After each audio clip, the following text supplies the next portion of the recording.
Hello, my name is Zak-Kelmeckis. I'm Latrice's husband. And she asked me to answer some questions containing to her chosen field of study, and that's social work. And I was very happy to do this. I've been talking about this probably for 20 or 30 years, and if I had to live my life over, I would probably do what my wife is doing now, and that is helping people. And I try in my own little way to do that every day. But I think these questions are going to either make or break our country in the long run, and these are very important, and they're polarizing for people. And I think it's the problem with our political system at this point. So these are very poignant questions and made me think. So social welfare policies. First, question number 2, it says, analyze the impact of these implemented public and social policies.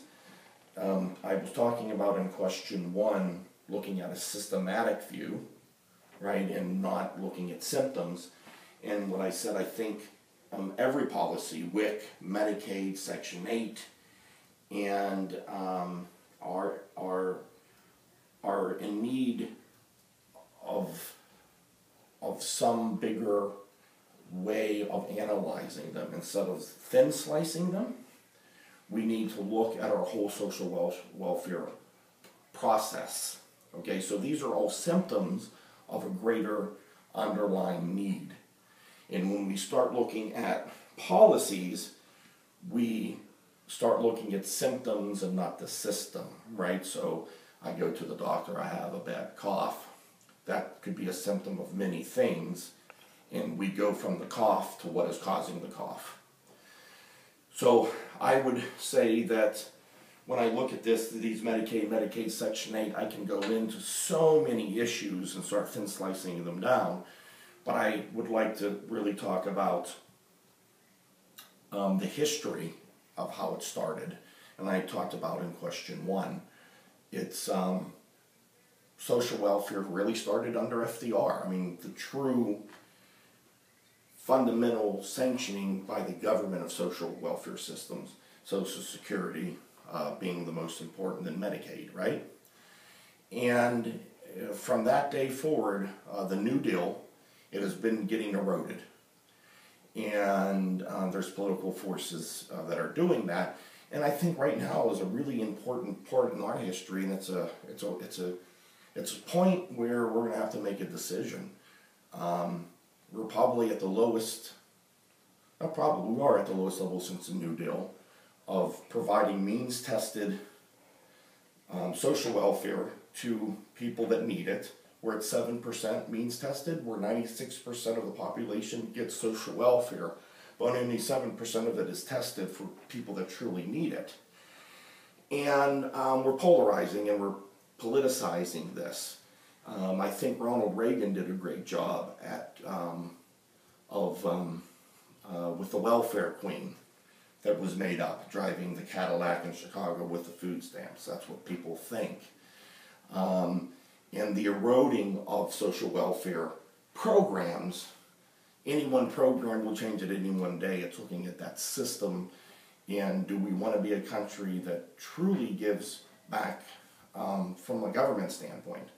And also I want to talk that people are very misconceived. I had my mind open. I work for a multi-billion-dollar oil company, and I have people from all over the world. 40 countries I counted in my department alone that I work with.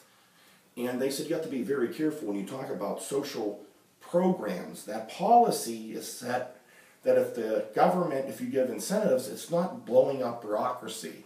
And as we try, people, the political groups in the country, try to say, if we do this, that's going to add all these government workers and all this paperwork. You give incentives. You can look at any other country, France, Canada, Australia. You give the tax breaks or the incentives, and I'll use FMLA. Until President Clinton passed FMLA, we couldn't get off of work. We would get fired if I hurt my shoulder and had to get it operated on. You can't work, you're fired. We said 90 days, you can't be fired, but we're not going to pay you. There's no expectation that a company will pay you. Well, we could pass that law. Again, looking at the symptom, this is just a symptom, but thinking about it more as a system and how we want to treat people. They have to pay you for 90 days. Well, how would that be done? You pass the law, and the companies, the organizations will take care of it, right? And I think we also, when we start asking about which public policies, again, it's the system I'm going to keep talking about. A big part of our social welfare system, the policies part, is coming from private industry. And that is in the form of benefits. And that happens to be for middle class and upper middle class and rich people, right? So that has to be part of the discussion too, even though it's not part of the government system. It is still a benefit, and it still is a social benefit. But it happens to go through work, which happens to go to the richest people. And the poor people don't get paid time off. They don't get short-term disability. They don't get health insurance.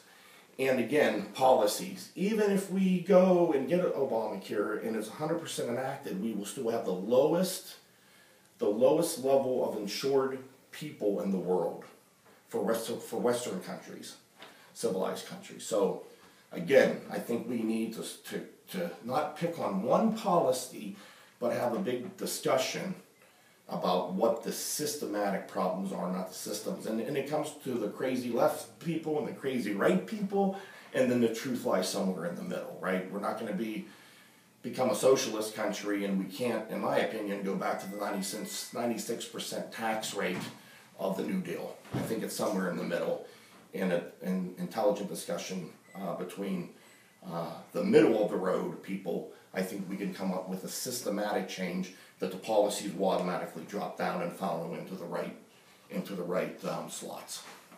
Thank you.